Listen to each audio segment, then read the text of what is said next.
Hello friends. ഇന്നത്തെ എപ്പിസോഡിൽ ശാരദാമ്മ ശാലിനിയോട് ചോദിച്ചു, ഇനി മോളെ എങ്ങനെ വിളിക്കുന്ന ആളുകൾക്ക് വേറെന്തെങ്കിലും ലക്ഷ്യമുണ്ടാവുമോ മോളെ എന്ന് ചോദിച്ചപ്പോ ശാലിനി പറഞ്ഞു, എന്തായാലും വിഷ്ണുവേട്ടൻ വരട്ടെ അമ്മേ, വിഷ്ണുവേട്ടനും കൂടി വന്നിട്ട് വേണം ഇക്കാര്യത്തിൽ ഒരു തീരുമാനമുണ്ടാക്കാൻ. അങ്ങനെ ഫോൺ വിളിച്ച് സംസാരിക്കുന്ന ആൾ ആരാണെന്ന് കണ്ടെത്തുകയും വേണമെന്ന് ശാലിനി ശാരദാമ്മയോട് അറിയിച്ചു. എല്ലാം കേട്ട് കഴിഞ്ഞതും ശാരദാമ്മ അത് ശരിയാണെന്ന് സമ്മതിക്കുമ്പോൾ ശാലിനി പറഞ്ഞു, അല്ല, ഞാനോ ആലോചിക്കുന്നത്, ഇനി വിഷ്ണുവേട്ടൻ വന്നു കഴിയുമ്പോൾ ഒരുമിച്ച് ജീവിച്ചു തുടങ്ങുക ഇങ്ങനെ ഒരു തീരുമാനമെടുത്തത് എന്ത് കാരണത്താലാണെന്ന് എനിക്ക് ഇപ്പോഴും ഒരു സംശയം. കാരണം ഇത്രയും പെട്ടെന്ന് ഇങ്ങനെ ഒരു തീരുമാനം എടുക്കുന്ന ഞാൻ ഒരിക്കലും ചിന്തിച്ചിരുന്നില്ല എന്ന് പറഞ്ഞപ്പോ ശാരദാമ്മ പറഞ്ഞു, അതെന്തായാലും സത്യാമ്മ ഒരു കാരണവശാലും വിഷ്ണുവിന്റെ ഈ തീരുമാനത്തെ ഒരിക്കലും അംഗീകരിക്കില്ല, അതിന് അനുവദിക്കുകയുമില്ല. പിന്നെ വിഷ്ണു ഇങ്ങനെ പെട്ടെന്ന് ഒരു തീരുമാനം എടുത്തത് നിങ്ങളോടുള്ള സ്നേഹം പോലെ തന്നെ സത്യാമ്മയോട് വിഷ്ണുവിന് അതുപോലെ തന്നെ ഒരു സ്നേഹമുണ്ട്. പക്ഷേ സത്യാമ്മ തന്റെ മകനെ അതെന്നും തന്റെ ചിറയിൻകീഴിൽ തന്നെ ആയിരിക്കണമെന്ന ചിന്താഗതിയിൽ കൊണ്ടുപോകുന്ന ആളാണ്. അതുകൊണ്ടാണ് വിഷ്ണു വിവാഹത്തിനാണെന്നുള്ള ചിന്ത പോലും മറന്ന് അവർ വിഷ്ണുവിനെ തന്റെ ചെറുകിനടിയിൽ തന്നെ ഒതുക്കി നിർത്താൻ ശ്രമിക്കുന്നത്. പക്ഷേ വിഷ്ണു ഇങ്ങനൊരു തീരുമാനമെടുത്തത് എന്തുകൊണ്ടും നല്ലതാണ്. ഇപ്പോഴത്തെ സാഹചര്യത്തിൽ സത്യമോളുടെ മാനസികാവസ്ഥ കൂടി നമ്മൾ കണക്കിലെടുക്കണം. മോൾക്ക് അച്ഛന്റെ സാന്നിധ്യവും അച്ഛന്റെ സ്നേഹവും ഒക്കെ മോള് ഒത്തിരി ആഗ്രഹിക്കുന്നുണ്ട്. വിഷ്ണുവിന്റെ കൂടെ താമസിച്ചു കഴിയുമ്പോൾ, നിങ്ങൾ ഒരുമിച്ച് താമസിച്ചതിന് ശേഷം അങ്ങനെ ഒരു സാന്നിധ്യവും സ്നേഹമൊക്കെ അനുഭവിച്ചു കഴിയുമ്പോൾ മോളുടെ ആ മനസ്സ് തിരികെ പിടിക്കാൻ നമുക്ക് കഴിയും. അത് കേട്ടപ്പോ ശാലിനി പറഞ്ഞു, എന്തായാലും ഇനിയിപ്പോ വിഷ്ണുവേട്ടൻ എന്താ ചെയ്യുക എന്ന് ഞാൻ ആലോചിക്കുന്നത്. വിഷ്ണുവേട്ടൻ ഇവിടേക്ക് വന്നു, അല്ലെങ്കിൽ ഇങ്ങനെ ഒരു തീരുമാനം എടുത്തു എന്ന് അറിയുമ്പോ സത്യാമ്മ ഇനി ബഹളം കൊണ്ട് വന്നാലോ, അതാണ് എന്റെ പേടിയെന്ന് ശാലിനി പറയുമ്പോ ശാരദാമ്മ പറഞ്ഞു, സത്യാമ്മയ്ക്ക് അങ്ങനെ ഒരു ആഗ്രഹം, നിങ്ങൾ ഒന്നിച്ച് ജീവിക്കരുതെന്നൊരു മോഹം അവരുടെ മനസ്സിലുണ്ട്. കാരണം മകനെ വിട്ടുകൊടുക്കാൻ കഴിയില്ല എന്ന ചിന്ത ഉള്ളത് കൊണ്ടാണ്. മകൻ എന്നും തന്റെ മാത്രം സ്വന്തമായിരിക്കണം എന്ന ഒരാഗ്രഹം ആ അമ്മ മനസ്സിലുള്ളത് കൊണ്ട്. പക്ഷെ ഒരു കാര്യം ഉറപ്പാണ് മോളെ, സത്യാമ്മയെ തകർത്ത് അല്ലെങ്കിൽ സത്യാമ്മയുടെ മനസ്സ് വേദനിപ്പിച്ച് നല്ലൊരു ജീവിതം നിങ്ങൾക്ക് ഒരിക്കലും തുടങ്ങാനാവില്ല. സത്യാമ്മയുടെ കൂടി സ്നേഹവും അനുവാദവും അനുഗ്രഹവും നിങ്ങളുടെ ജീവിതത്തിൽ ഉണ്ടാകണമെന്നും എന്നതും സത്യം തന്നെയാണ്. പക്ഷെ എങ്കിലും ഈ എല്ലാ പ്രശ്നങ്ങളും ഒരുപോലെ അവസാനിക്കില്ലല്ലോ. നിങ്ങൾ ഒരുമിച്ച് ജീവിച്ചു കഴിയുമ്പോൾ എന്തായാലും സത്യാമ്മ നിങ്ങളെ തേടിയെത്തും, നിങ്ങളെ അംഗീകരിക്കുകയും ചെയ്യും. എന്തായാലും സത്യമോളുടെ സന്തോഷമാണ് ഞാൻ ഇപ്പോൾ ഏറ്റവും കൂടുതൽ ആഗ്രഹിക്കുന്നത്. മോളുടെ മനസ്സിന് ആ സന്തോഷം ഉണ്ടാവുമല്ലോ. അവളുടെ അച്ഛൻ വിഷ്ണു ആണെന്ന് അറിയുമ്പോൾ മോൾക്ക് അത് എത്രത്തോളം സന്തോഷം നൽകുന്ന ഒരു നിമിഷമായിരിക്കും. അവള് തുള്ളിച്ചാടും എന്ന് പറയുമ്പോൾ ശാലിനി അത് കേട്ട് ചിരിച്ചു. ശരിയാമേ, എല്ലാ സത്യങ്ങളും തുറന്നു പറയാൻ നമുക്ക് മുന്നിൽ ഒത്തിരി സമയം ബാക്കിയുണ്ട്. പക്ഷെ അതിനു മുൻപ് ഈ കടമ്പകളൊക്കെ എങ്ങനെ കടക്കും? വിഷ്ണുവേട്ടന്റെ കൂടെ ഒരുമിച്ച് ജീവിച്ചു കഴിയുമ്പോൾ എല്ലാം താനേ തന്നെ ഇല്ലാതാകുമെന്നത് സത്യം തന്നെയാണ്. എങ്കിലും ഈ പ്രശ്നങ്ങൾക്കൊക്കെ എങ്ങനെയാണ് ഒരു പരിഹാരം ഉണ്ടാകുന്നതെന്നാണ് ഞാൻ ആലോചിക്കുന്നത് എന്ന് പറഞ്ഞ് ശാലിനി തന്റെ സംശയങ്ങളും ആശങ്കകളും ശാരദാമ്മയോട് പങ്കുവെക്കുമ്പോൾ അകത്തു നിന്ന് സത്യ വിളിച്ചു. ശാരദാമ്മേ. ആ വിളി കേട്ടതും ശാരദാമ്മ പറഞ്ഞു, കണ്ടില്ലേ, അകത്ത് എന്തൊക്കെയോ വലിയ ഒരുക്കങ്ങൾ നടത്തിയിരിക്കുകയാണ്. ഇപ്പൊ വീട് മാറി താമസിക്കുന്നതിന്റെ സന്തോഷത്തിലാണ് ആളിപ്പോ.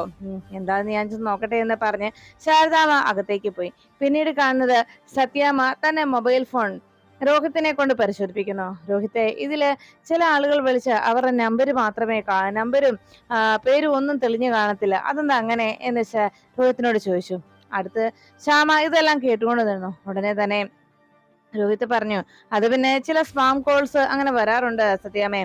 നമ്മുടെ അക്കൗണ്ട് ബാങ്ക് അക്കൗണ്ടിന്റെ ഡീറ്റെയിൽസ് ഒക്കെ ചോദിക്കാനൊക്കെ ആയിട്ട് ഇതുപോലെ ചില ആളുകൾ അറ്റാക്ക് ചെയ്യാനായിട്ട്, നമ്മുടെ ബാങ്ക് അക്കൗണ്ട് ഒക്കെ അറ്റാക്ക് ചെയ്യാനായിട്ട് ഇതുപോലെ ചില സൈബർ ക്രൈം ചെയ്യുന്ന ആളുകൾ വിളിച്ച് നമ്മളെ തെറ്റിദ്ധരിപ്പിക്കുകയും OTPയും മറ്റുമൊക്കെ ചോദിക്കുകയൊക്കെ ചെയ്യാറുണ്ട്. അവരുടെ ചിലപ്പോൾ നമ്പറുകൾ തെളിഞ്ഞാൽ തന്നെ അത് ചിലപ്പോൾ ഫേക്ക് ഐഡികളും ഫേക്ക് നമ്പറുകളും ഒക്കെ ആയിരിക്കും എന്ന് രോഹിത് അറിയിച്ചു. അതുകൊണ്ട് നമുക്കറിയാൻ പാടില്ലാത്ത ആളുകളുടെ കോളുകൾ മനഃപൂർവ്വം എടുക്കാതിരിക്കുന്നതാണ് സത്യമേ നല്ലത് എന്ന് രോഹിത് പറയുമ്പോ അത് കേട്ട ശ്യാമ ചോദിച്ചു, അല്ല സത്യാമ്മയ്ക്ക് അങ്ങനെ ആരുടെങ്കിലും കോളുകൾ വരാറുണ്ടോ എന്ന് സത്യഭാമയോട് സംശയത്തോടെ ശ്യാമ ചോദിച്ചു. ഉടനെ സത്യഭാമ പറഞ്ഞു, ഏയ് ഇല്ല, എനിക്കങ്ങനെ ആരും വിളിക്കാറില്ല, പിന്നെ ഞാൻ വെറുതെ അങ്ങനെ ചോദിച്ചതേ ഉള്ളൂ. ഫോണ് റെഡിയാക്കിക്കൊണ്ട് വന്നപ്പോ ചിലപ്പോ അങ്ങനെയുള്ള കോളുകൾ വരുന്നതായിട്ട് പലരും പറഞ്ഞു കേട്ടു, അതുകൊണ്ടാ എന്ന് സത്യാമ്മ പറയുമ്പോ ശ്യാമയ്ക്ക് ആകെ സംശയമായി. സത്യാമ്മ ഇങ്ങനെ ഒരു ചോദ്യം രോഹിത്തിനോട് ചോദിച്ചിട്ടുണ്ടെങ്കിൽ അതിന് മുന്നിൽ സത്യാമ്മയ്ക്ക് അങ്ങനെ ഒരു കോള് വന്നിട്ടുണ്ടാവും. അങ്ങനെ കോള് വന്നു എങ്കിൽ അത് അവൾ തന്നെയായിരിക്കും. കുഞ്ഞേച്ചി പറഞ്ഞ ആ പെൺകുട്ടി തന്നെ എന്ന്, ആ സ്ത്രീ തന്നെ എന്ന് ശ്യാമ ആശങ്കപ്പെട്ടങ്ങനെ ചിന്തിക്കുമ്പോൾ ഉടനെ രാഘവൻ നായർ പറഞ്ഞു, പാമേ, ഇന്നത്തെ കാലത്ത് ഒരാളെയും വിശ്വസിക്കാൻ പറ്റില്ല. കാരണം ഓരോ ഫോണിലൂടെയും അവരുടെ ബാങ്ക് ഡീറ്റെയിൽസും മറ്റുമൊക്കെ അതിൽ വരുന്നത് കൊണ്ട് പലരും മറ്റുള്ളവരുടെ പണം തട്ടിയെടുക്കാൻ പല തട്ടിപ്പുകളുമായി ഇറങ്ങിയിട്ടുണ്ടല്ലോ. അങ്ങനെയുള്ള പല തട്ടിപ്പുകളുടെയും പ്രധാന സോഴ്സും ഇതുപോലെയുള്ള നമ്പറുകൾ ഇല്ലാതെയും അല്ലാതെ പേരുകൾ തെളിയാതെയൊക്കെ വരുന്ന ഇതുപോലെയുള്ള കോളുകൾ തന്നെയാണ്. അതുകൊണ്ട് അതൊക്കെ അങ്ങ് വേണ്ടെന്ന് വെക്കുക, അത്രേ ഉള്ളൂ.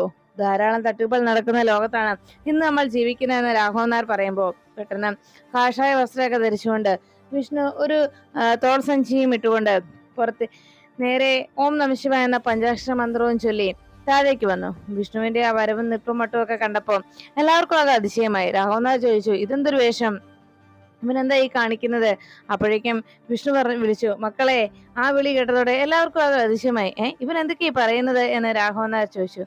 അതെ, ഇനിയുള്ളത് ഒരു എന്റെ ജീവിതം ഇനി ആത്മീയമായ ചിന്തകൾക്ക് മാത്രം അതീതമായിട്ടുള്ളതാണ്. ഇപ്പോ ഞാനൊരു തീരുമാനത്തിലെത്തി. കുറച്ചു മുമ്പ് നമ്മൾ TV-യിൽ കണ്ടില്ലേ ആ സന്യാസിയുടെ അദ്ദേഹത്തിന്റെ പ്രഭാഷണം, അത് കേട്ടപ്പോൾ മുതൽ അതെന്റെ മനസ്സിനെ വല്ലാതെ ആകർഷിച്ചു. അതുകൊണ്ട് തന്നെ ഇനി ഈ ഒരു ജീവിതം ഞാൻ ഭഗവാന് വേണ്ടി സമർപ്പിച്ചിരിക്കുകയാണ്. ഇനിയുള്ള എന്റെ ശിഷ്ടകാലം മുഴുവൻ അങ്ങ് ഹിമാലയ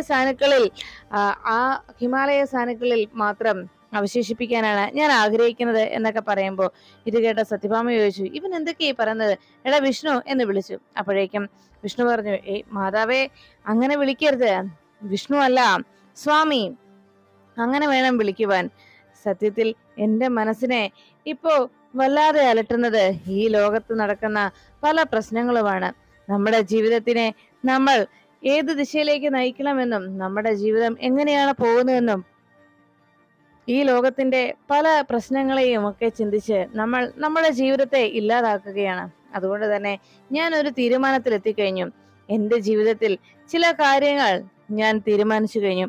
ഇനിയുള്ളത് ഈ ലോകത്ത് നിന്ന് വിട പറയുന്ന നേരത്ത് സത്യത്തിൽ നമ്മൾ ഇവിടെ അനുഭവിച്ചു കൊണ്ടിരിക്കുന്ന ഇത്തരം വേദനകളും സങ്കടങ്ങളും ഒക്കെ നമ്മുടെ മുജ്ജന്മത്തിൽ നമ്മൾ അനുഭവിച്ചതിന്റെ പാപഭാരമാണ്.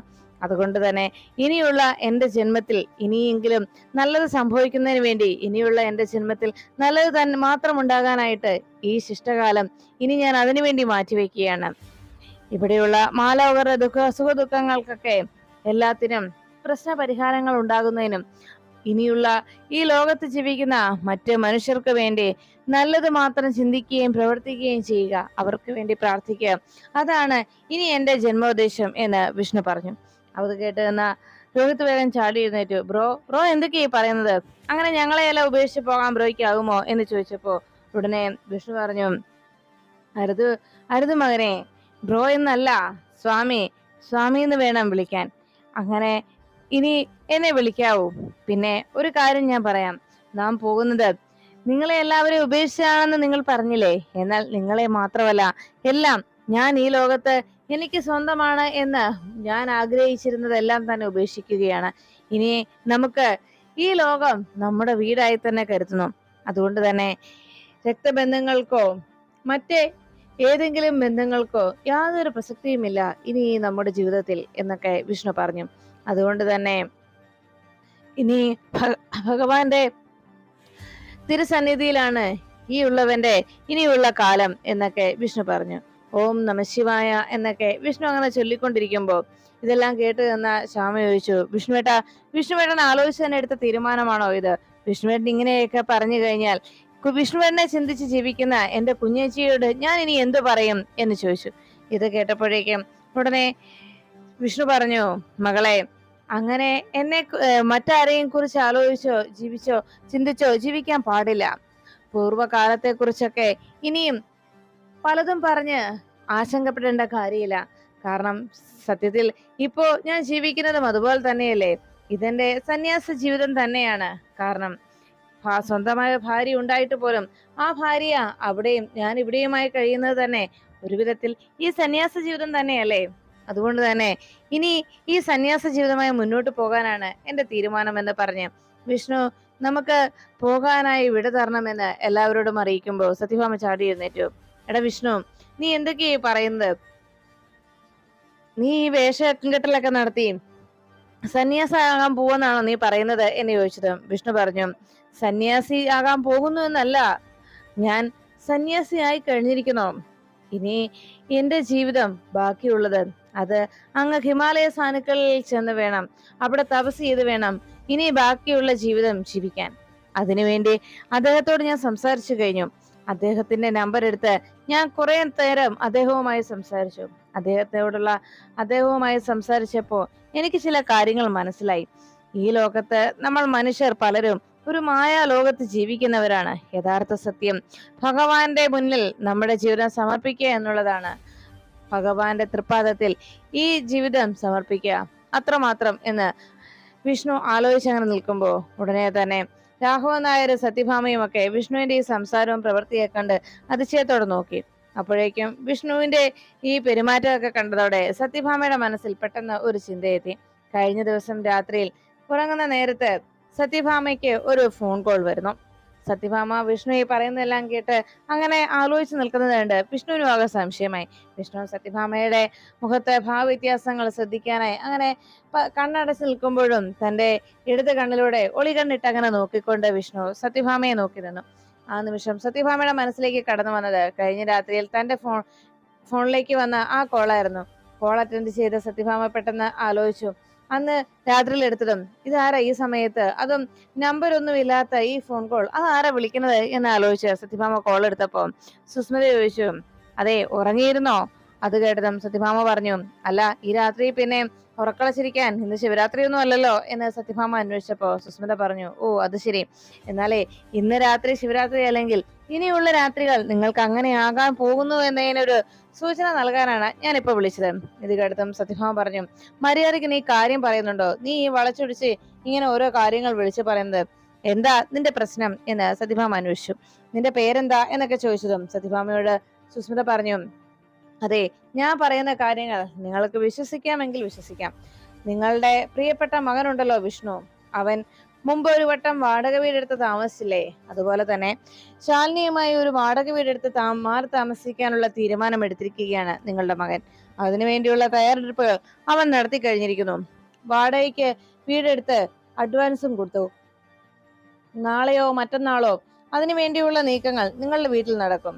എന്തായാൽ സൂക്ഷിച്ചാൽ ദുഃഖിക്കേണ്ട, അത്രേ ഉള്ളൂ എനിക്ക് പറയാനുള്ളൂ എന്ന് പറഞ്ഞതും സത്യഭാമ ചോദിച്ചു, അത് ശരി, അപ്പൊ ഈ വീടിന്റെ സംബന്ധിക്കുന്ന എല്ലാ കാര്യങ്ങളും നിനക്കറിയാം, എങ്കിൽ നിനക്ക് നിന്റെ പേര് കൂടി പറഞ്ഞൂടെ, നീ ആരാ എന്ന് ചോദിച്ചപ്പോ ഉടനെ സുസ്മിത പറഞ്ഞു, അതെ മറ്റൊരു കാര്യം കൂടി എനിക്ക് നിങ്ങളോട് പറയാനുണ്ട്. ഇപ്പൊ നിങ്ങൾ ഞെട്ടുന്നതിനേക്കാൾ ഏറെ ഞെട്ടൽ വരുത്തുന്ന മറ്റൊരു സത്യം, അത് ഞാൻ പിന്നീട് സമയം പോലെ പറയാം. എന്നാ ഇതിനൊരു തീരുമാനം നിങ്ങൾ ആദ്യം ഉണ്ടാക്കിക്കോ, അതിനുശേഷം ബാക്കി കാര്യങ്ങൾ ഞാൻ പറയാം എന്ന് പറഞ്ഞ് സുസ്മിത ആ ഫോൺ വെച്ചു. സത്യഭാമ അപ്പോഴേക്കും ആലോചിച്ചു, അല്ല ഇതൊക്കെ ഇവൾ എന്നോട് പറയുന്നത് കൊണ്ട്, എന്നെ വിളിച്ച് പറയുന്നത് കൊണ്ട് നിനക്കെന്താ നേട്ടം എന്ന് സത്യഭാമ അതിനിടയിൽ ചോദിക്കുമ്പോ സുസ്മിത പറഞ്ഞു, അങ്ങനെ പ്രത്യേകിച്ച് എന്തെങ്കിലും നേട്ടമുണ്ടെന്ന് കരുതിക്കോളൂ എന്ന് പറഞ്ഞ് സുസ്മിത ആ ഫോൺ വെച്ചു. സത്യഭാമ അത് ആലോചിച്ചുകൊണ്ട് വിഷ്ണുവിനോട് ചോദിച്ചു, അല്ല നീ ഇപ്പൊ ഇങ്ങനെ ഒരു തീരുമാനം എടുത്തിരിക്കുന്നത് എന്തുകൊണ്ടാ വിഷ്ണു? മറ്റെന്തെങ്കിലും നീ മനസ്സിൽ ചിന്തിച്ചുകൊണ്ടാണോ എന്ന് ചോദിച്ചതും വിഷ്ണു പറഞ്ഞു, മാതാവേ ഞാൻ പറഞ്ഞല്ലോ എന്റെ തീരുമാനം എന്താണ് എന്ന്, അതിന് വേറെ ഒരർത്ഥവും കൽപ്പിക്കേണ്ടതില്ല എന്നൊക്കെ വിഷ്ണു പറയുമ്പോ ഇതെല്ലാം കേട്ട സത്യഭാമ ചോദിച്ചു, വിഷ്ണു അല്ല സോറി സ്വാമി, അങ്ങ് ഇങ്ങനെ ഒരു തീർത്ഥയാത്രയ്ക്കായി തയ്യാറെടുപ്പ് നടത്തി കഴിഞ്ഞു. എങ്കിൽ ഒരു കാര്യം ഞാൻ ചോദിച്ചോട്ടെ, എങ്ങോട്ടാ അങ്ങ് പോകുന്നത്? ഏത് നാട്ടിലേക്കാണ് അവിടുന്ന് യാത്ര തിരിക്കുന്നത് എന്ന് ചോദിച്ചപ്പോ വിഷ്ണു പറഞ്ഞു, ഭഗവതി ഞാൻ പോകുന്നത് അങ്ങ് ഹിമാലയ സാനുക്കളിലേക്കാണ്, നമ്മുടെ യാത്ര അവിടേക്കാണ്, എല്ലാവർക്കും തഥാസ്വം എന്ന് പറഞ്ഞ് വിഷ്ണു പോകാൻ തുടങ്ങുമ്പോൾ സത്യഭാമ വീണ്ടും ചോദിച്ചു, അല്ല സ്വാമിയുടെ ഈ യാത്ര, സ്വാമി തനിച്ചാണോ ഹിമാലയ സാനുക്കളിലേക്ക് തപസ് അനുഷ്ഠിക്കാൻ പോകുന്നത്, അതോ ശാലിനിയും ഉണ്ടോ കൂടെ? അത് കേട്ടതോടെ വിഷ്ണു ആകെ ഞെട്ടി. തന്റെ ഈ നാടകമൊക്കെ ഇതോടെ അവസാനിച്ചുവെന്നും സത്യങ്ങളൊക്കെ മനസ്സിലാക്കിയിട്ടാണ് അമ്മ നിന്നിരുന്നുവെന്നുള്ള കാര്യം ഞെട്ടലോടെ വിഷ്ണു അറിയുന്നു.